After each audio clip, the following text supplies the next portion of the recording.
Hi ಎಲ್ಲರಿಗೂ ನಮಸ್ಕಾರ. Welcome to my channel. ಇವತ್ತು ಸಂಡೇ ಹೊಸ ವಿಲಾಗ್ ಜೊತೆ ನಿಮ್ಮ ಮುಂದೆ ಬಂದಿದ್ದೀನಿ. ಸೊ ನೋಡ್ತಿದ್ದೀರಲ್ಲ, ಅಡುಗೆಗೆ ಎಲ್ಲ ಸಾಮಾನು ಎತ್ಕೊಂಡಿದ್ದೀನಿ ರೆಡಿ ಮಾಡ್ಕೊಳ್ಳೋಕ್ಕೆ. ಮಟನ್ ತರಿಸಿದ್ದೆ ಇವತ್ತು. ಮಟನ್ಗೆ ಮೇನ್ ಇವತ್ತು ಮುದ್ದೆ ಮಾಡಿಬಿಟ್ಟು ಮಟನ್ ಸಾಂಬಾರು ಮಾಡೋಣ ಅಂಥೇಳಿ ಮುದ್ದೆಗೆ ಇಟ್ಟಿದ್ದೀನಿ. ನಾವು ರಾಗಿ ಪಾತ್ರೆ ಯೂಸ್ ಮಾಡ್ತೀರಿ ಮುದ್ದೆ ಮಾಡೋವಾಗ. ಸೊ ಮುದ್ದೆ ಸ್ಟಾರ್ಟ್ ಮಾಡೋಣ ಅಂಥೇಳಿ ಮುದ್ದೆಗೆ ಇಡ್ತಾಯಿದ್ದೀನಿ. ನೀವೆಲ್ಲರೂ ಹೇಗೆ ಸೆಲೆಬ್ರೇಟ್ ಮಾಡ್ತಿದ್ದೀರಾ ಸಂಡೇನ? ನೀವು ಯೂಶ್ವಲಿ ಮನೆಯಲ್ಲೇ ಇದ್ದು ನಾನ್ ವೆಜ್ ಮಾಡಿಕೊಂಡು ತಿನ್ನೋ ಟೈಪಾ, ಇಲ್ಲ ಎಲ್ಲಾದರೂ ಯೂಶ್ವಲಿ ಈಚೆ ಪ್ಲ್ಯಾನ್ ಮಾಡ್ತೀರಾ? ನಾವು ಹೇಗೆ ಅಂದರೆ ಯೂಶ್ವಲಿ ಅಮ್ಮ ಮನೆಗೆ ಎಲ್ಲ ಹೋಗ್ತಿದ್ರಿ, ಬಟ್ ಈ ಸಂಡೇ ಎಲ್ಲೂ ಹೋಗಿಲ್ಲ, ಮನೆಯಲ್ಲೇ ಇದ್ರಿ. ಇಲ್ಲಿ ನೀವು ನೋಡ್ತಿರ್ಬೋದು, ನಿನ್ನೆ ಇವು ಪಿಂಗಾಣಿವು ಜಾರ್ಸ್ ತಗೊಂಡ್ರಿ. ಸೊ ಅದನ್ನು ತೋರಿಸ್ತಿದ್ದೀನಿ. ನನಗೆ ಬ್ರೌನ್ ಕಲರ್ ಜಾರ್ಸ್ ಅಂತ ತುಂಬ ಇಷ್ಟ ಆಯಿತು. ಸೊ ನಿನ್ನೆ ಒಂದು 3 ತಗೊಬಂದ್ರಿ. ಅದನ್ನು ತೋರಿಸ್ತಿದ್ದೀನಿ ನಿಮಗೆ. ಒಂದು 170 ಬಿತ್ತು. ಸೊ ಮಟನ್ ನೀಟಾಗಿ ವಾಶ್ ಮಾಡಿಕೊಂಡು ನೆಕ್ಸ್ಟ್ ಮಸಾಲೆಗೆ ಏನೇನು ಬೇಕು ಅಂತ ತೋರಿಸ್ತಿದ್ದೀನಿ. ಸ್ವಲ್ಪ ಚಕ್ಕೆ, 1-2 ಲವಂಗ, ನೆಕ್ಸ್ಟ್ ಗಸಗಸೆ ಹಾಕ್ಕೊಂಡೆ, ಮತ್ತು ಪೆಪ್ಪರ್ ಹಾಕ್ಕೊಂಡು ಗಸಗಸೆ ಹಾಕ್ಕೊಂಡೆ. ಇದು ಹೇಗೆ ಅಂದರೆ ನಮ್ಮ ಮನೇಲಿ ಮಾಡೋ ಸ್ಟೈಲ್ ತೋರಿಸ್ತಿದ್ದೀನಿ ನಿಮಗೆ. ತುಂಬ ಚೆನ್ನಾಗಿ ಬರುತ್ತೆ, ಟ್ರೈ ಮಾಡಿ ನೋಡಿ. ಗಸಗಸೆ ಹಾಕ್ತಿದ್ದೀನಿ. ನೆಕ್ಸ್ಟ್ ಕೊಬ್ಬರಿ ತೊಗೊಂಡೆ. ಕೊಬ್ಬರಿ ನೋಡ್ತಿದ್ದೀರಲ್ಲ, ಇಷ್ಟು ತಗೊಂಡು ಇದನ್ನು ವಾಶ್ ಮಾಡಿಕೊಂಡು ಇದ್ರ ಜೊತೆಗೆ ಶುಂಠಿ ಬೆಳ್ಳುಳ್ಳಿ ಕೂಡ ಎಷ್ಟೆಷ್ಟು ಅಂತ ತೋರಿಸ್ತಿದ್ದೀನಿ. ಇಷ್ಟು ತಗೊಂಡು ಕೊಬ್ಬರಿನ ಸಣ್ಣ ಸಣ್ಣ ಪೀಸ್ ಮಾಡ್ಕೋಬೇಕು. ಅಷ್ಟರಲ್ಲಿ ಮುದ್ದೆ ಆಗ್ತಿತ್ತು, ಸೊ ಅದನ್ನು ತೋರಿಸ್ತಿದ್ದೀನಿ ನಿಮಗೆ. ಮಧ್ಯದಲ್ಲಿ ಕಲಿಸ್ತಾ ಇರಬೇಕಿಲ್ಲ ಅಂದರೆ ಆಟತ್ತಲ್ಲ. ಸೊ ಕಲಿಸ್ಬಿಟ್ಟು ನೆಕ್ಸ್ಟ್ ಆಮೇಲೆ ಮತ್ತೆ ಮಸಾಲೆ ಐಟಮ್ಸ್ ಬರ್ತಿದ್ದೀನಿ. ಒಂದು ಈರುಳ್ಳಿ ತೊಗೊಂಡೆ, ಮೀಡಿಯಮ್ ಸೈಜ್ದು. ಇದರಲ್ಲಿ ಒಂದು ಅರ್ಧ ರುಬ್ಬಕ್ಕೆ ಹಾಕ್ತೀನಿ, ಒಂದು ಅರ್ಧ ಒಗ್ಗರಣೆಗೆ. ನೋಡಿ, ಇದೆಲ್ಲ ಪೀಸಸ್ ಮಾಡಿಕೊಂಡು ಎಲ್ಲ ಜಾರ್ಗೆ ಆ್ಯಡ್ ಮಾಡ್ತಿದ್ದೀನಿ.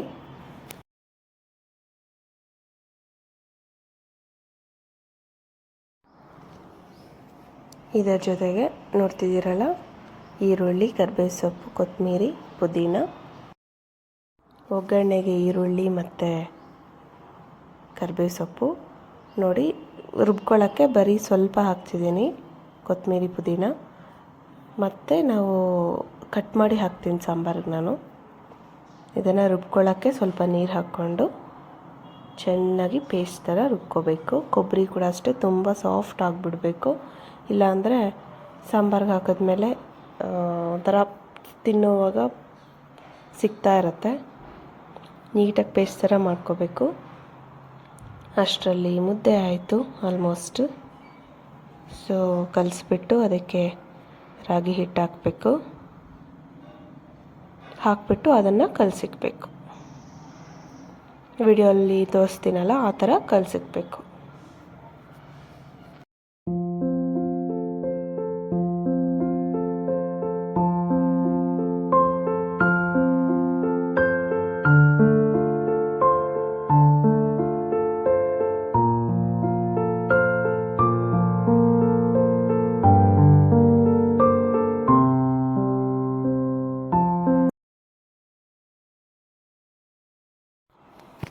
ಈ ವಿಡಿಯೋಲ್ಲಿ ನೋಡ್ತಿರೋ ಹಾಗೆ ಚೆನ್ನಾಗಿ ಕಲಸಿ ಸಿಮ್ಮಲ್ಲಿ ಇಕ್ಕೋಬೇಕು.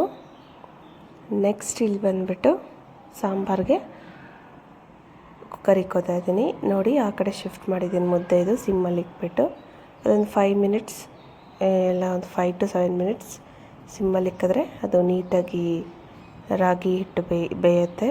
ದೆನ್ ಮುದ್ದೆ ಮಾಡ್ಬೋದು.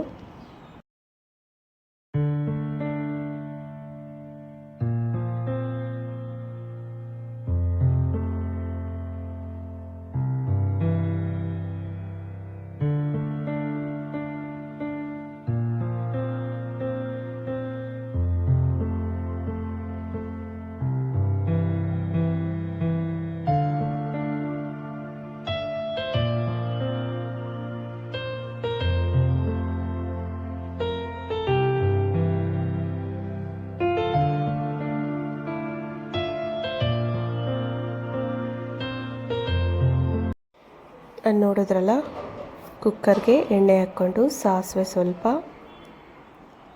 ಈರುಳ್ಳಿ, ಕರಿಬೇವು ಸೊಪ್ಪು ಹಾಕಿ ಲೈಟಾಗಿ ಬ್ರೌನ್ ಆದಮೇಲೆ ಇದಕ್ಕೆ ಮಟನ್ ಹಾಕ್ಕೋಬೇಕು. ಮಟನ್ನು ಅಷ್ಟೇ ನೀಟಾಗಿ ತೊಳ್ಕೊಂಡು ಅದನ್ನಿವಾಗ ಇದಕ್ಕೆ ಹಾಕ್ಕೋಬೇಕು. ಹಾಕ್ಬಿಟ್ಟು ಸ್ವಲ್ಪ ಹೊತ್ತು ಒಂದು 3-4 ಮಿನಿಟ್ಸ್ ನೀಟಾಗಿ ಆಯಿಲಲ್ಲೇ ಫ್ರೈ ಮಾಡಬೇಕು.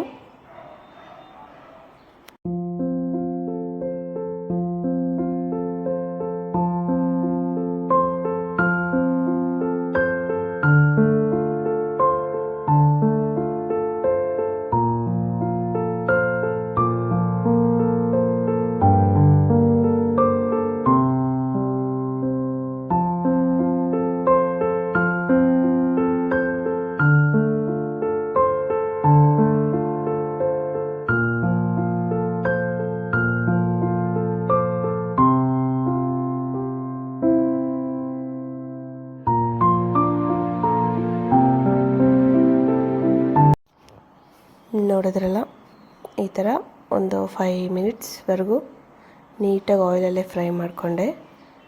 ಆಮೇಲೆ ಸ್ವಲ್ಪ ಸಾಲ್ಟು, ಸ್ವಲ್ಪ ಎಲ್ಲ 1 kgಗೆ ಎಷ್ಟು ಬೇಕೋ ಅದು ಸಾಲ್ಟು ಮತ್ತು ಅರಿಶಿನ ಪುಡಿ ಹಾಕ್ಕೊಂಡೆ.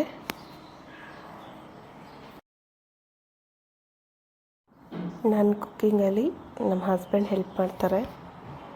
ಅಂದರೆ ನಾನ್ ವೆಜ್ ಅಂದರೆ ನಾವಿಬ್ಬರು ಸೇರೇ ಮಾಡ್ತೀರಿ ಯಾವಾಗೂ. ನೆಕ್ಸ್ಟ್ ಮುದ್ದೆ ಆಗಿತ್ತು, ಸೊ ನಮ್ಮತ್ತೆ ಮುದ್ದೆ ತೊಳಸ್ತಿದ್ದಾರೆ.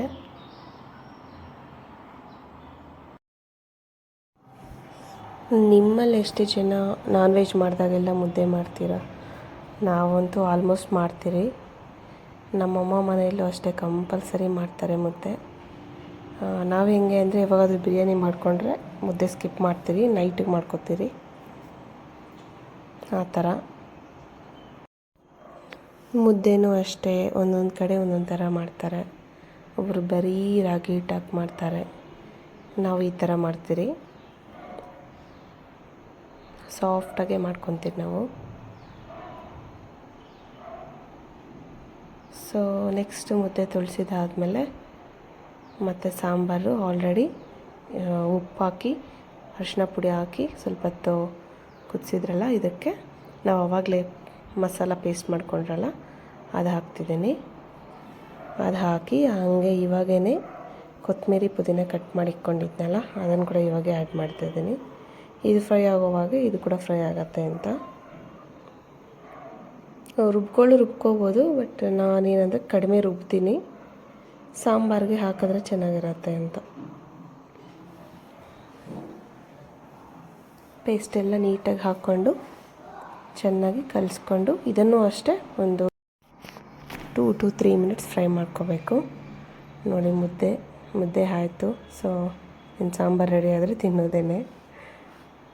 ಚೆನ್ನಾಗಿ ಕಲಿಸ್ಕೊಂಡು ಒಂದು 2 to 3 ಮಿನಿಟ್ಸ್ ಹೇಳೋದ್ನೆಲ್ಲ ಫ್ರೈ ಮಾಡ್ಕೋಬೇಕು. ಅವಾಗೇನೆಂದರೆ ಅದರಲ್ಲಿರೋ ಹಸಿ ವಾಸನೆ ಎಲ್ಲ ಹೋಗುತ್ತೆ. ಒಬ್ಬೊಬ್ಬರು ಒಂದೊಂದು ಥರ ಮಾಡ್ತಾರೆ. ಮಟನ್ ಸಾಂಬಾರ್ಸಲ್ಲಿ ಕೂಡ ಮಸಾಲೆ ರುಬ್ಕೊಳ್ಳೋದ್ರಲ್ಲೂ ಕೂಡ ಒಬ್ಬೊಬ್ಬರು ಒಂದೊಂದು ಥರ ರುಬ್ಕೋತಾರೆ.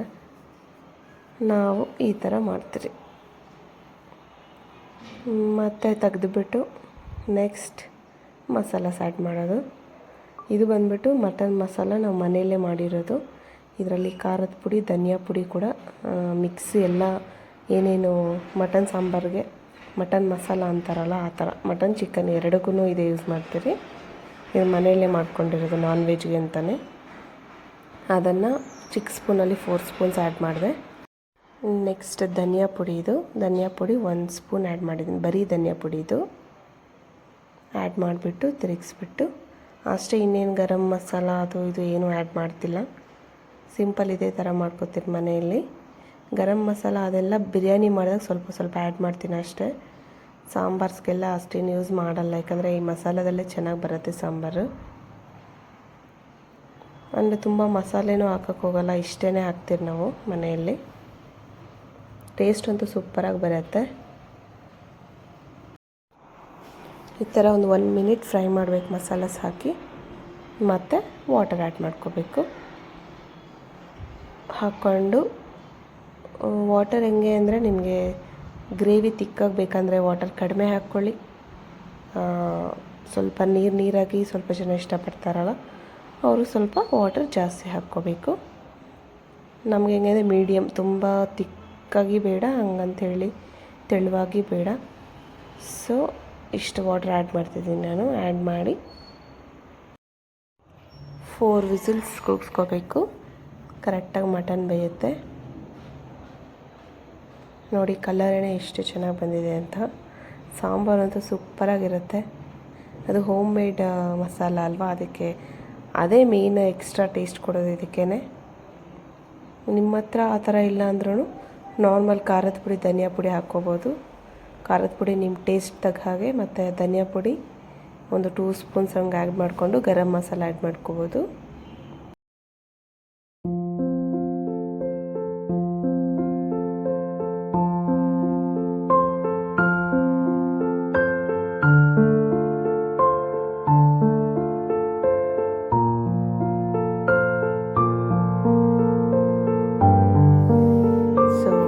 ಮಾಡಿಕೊಂಡು 4 ವಿಸಿಲ್ಸ್ ಆದಮೇಲೆ ಅದು ಪ್ರೆಷರೆಲ್ಲ ಹೋಗೋಕೆ ಬಿಟ್ಟು ಆಮೇಲೆ ಓಪನ್ ಮಾಡಿದ್ರಿ. ಇದಕ್ಕೆ ಇನ್ನು ಸ್ವಲ್ಪ ವಾಟರ್ ಹಾಕ್ಕೊಂಡು ಮತ್ತೆ ಒಂದು ಸರಿ ಕುದಿಸ್ಕೋಬೇಕು, ಒಂದು 2 ಮಿನಿಟ್ಸು. ಆವಾಗ ಟೇಸ್ಟ್ ಚೆನ್ನಾಗಿ ಬರುತ್ತೆ. ನೋಡಿ ಹೇಗೆ ಬಂದಿದೆ ಅಂತ. ಸೊ ನಾನು ಸರ್ವ್ ಮಾಡ್ತಿದ್ದೀನಿ. ನಾವೆಲ್ಲರೂ ಕೆಳಗಡೆ ಕೂತ್ಕೊಂಡೇ ಊಟ ಮಾಡ್ತೀರಿ. ಒಂದೊಂದು ಸರಿ ಏನಂದರೆ ಚೇರ್ಸ್ ಮೇಲೆ ಕೂತ್ಕೊಂಡು ಟಿ ವಿ ನೋಡಿಕೊಂಡು ತಿಂತೀರಿ. ಬಟ್ ಎಲ್ಲರೂ ಒಟ್ಟಿಗೆ ತಿಂತಾಯಿದ್ದೀರಿ ಅನ್ನೋವಾಗ ಎಲ್ಲರೂ ಕೆಳಗಡೆ ಕೂತ್ಕೊಂಡು ತಿಂತೀರಿ. ನಮ್ಮ ಹಸ್ಬೆಂಡ್ಗೆ ಹಾಕ್ಕೊಡ್ತಾ ಇದ್ದೀನಿ.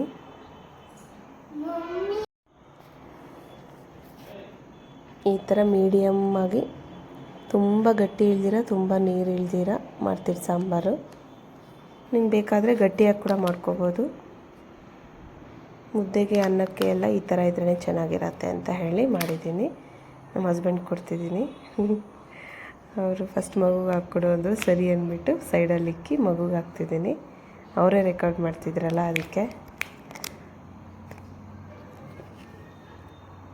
ಸೊ ಅವಳಿಗೆ ಸ್ವಲ್ಪ ಮುದ್ದೆ ಹಾಕ್ಕೊಟ್ಟು ಸಾಂಬಾರು ಹಾಕ್ಕೊಟ್ಟೆ. ಆ್ಯಂಡ್ ನಾವೆಲ್ಲರೂ ಕೂತ್ಕೊಂಡು ನೆಮ್ಮದಿಯಾಗಿ ಎಂಜಾಯ್ ಮಾಡಿಕೊಂಡು ತಿಂದ್ರಿ. ಮುದ್ದೆ ಜೊತೆ ರೈಸ್ಗೂ ಕೂಡ ಇಟ್ಟಿದ್ರಿ. ಮುದ್ದೆ ರೈಸ್ ಎರಡೂ ಮಾಡಿದ್ದೆ. ಇವಳಂತೂ ಆಟ ಆಡೋದ್ರಲ್ಲಿದ್ದಾಳೆ. ಅವ್ರ ಪಪ್ಪ ಸೈಡ್ಗೆ ಇಟ್ಬಿಟ್ಟು ತಿನ್ನು ಅಂತ ಇದ್ದರು.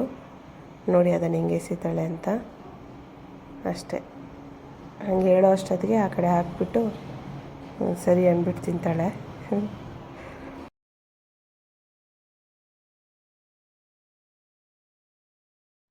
ಬಿಸಿ ಬಿಸಿ ಮುದ್ದೆ, ಮಟನ್ ಸಾರು. ಬನ್ನಿ ಊಟ ಮಾಡೋಣ.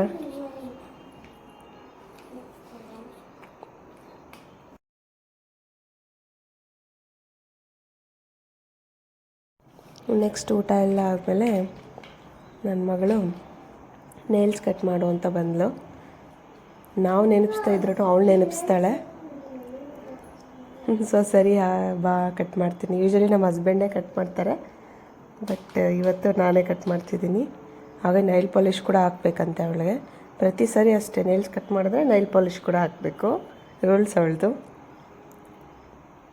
ಸೊ ನೈಲ್ಸ್ ಎಲ್ಲ ಕಟ್ ಮಾಡಿ ನೈಲ್ ಪಾಲಿಷ್ ಹಾಕಿ, ಏನೋ ಒಂಥರ ಅವಳಿಗೆ ಖುಷಿ ನೈಲ್ ಪಾಲಿಷ್ ಹಾಕಿದ್ರೆ. ಹಂಗೂ ಅವಾಯ್ಡ್ ಮಾಡ್ತೀನಿ ಅವಾಗವಾಗ ಬೇಡ ಅಂತ, ಬಟ್ ಆದರೂ ಕೂಡ ಕೇಳಲ್ಲ ಅವಳು.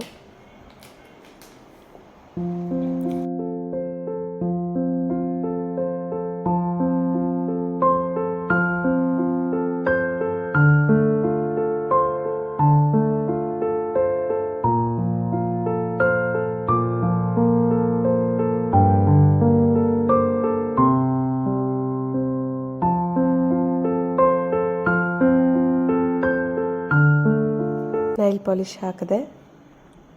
ತೋರಿಸು ಕ್ಯಾಮ್ರಾಗೆ ಅಂದರೆ ತೋರಿಸ್ತಿದ್ದಾಳೆ ಅಷ್ಟೇ. ಇನ್ನು ಅವಳಿಗೆ ಖುಷಿಯಾಗೋಯ್ತು. ಮತ್ತು ಸಂಜೆ ಈಚೆ ಹೋಗಿ ಬಂದಮೇಲೆ ತಂದೆ ಮಗಳು ಇಬ್ಬರು ಮಲಗಿದ್ರು. ಸರಿ ಅಂತ ಹೇಳಿ ನಾನು ಕಾಫಿ ಮಾಡಿ ನಮ್ಮ ಹಸ್ಬೆಂಡ್ ನೆಪ್ಸಿ ಇಬ್ಬರು ಕುಡಿದ್ರಿ. Thanks for watching guys. Please support ಮಾಡಿ. Please like, share and subscribe. Bye, love you all. Bye ಹೇಳು. Mummy bye. Please subscribe. please subscribe to my channel. I bye.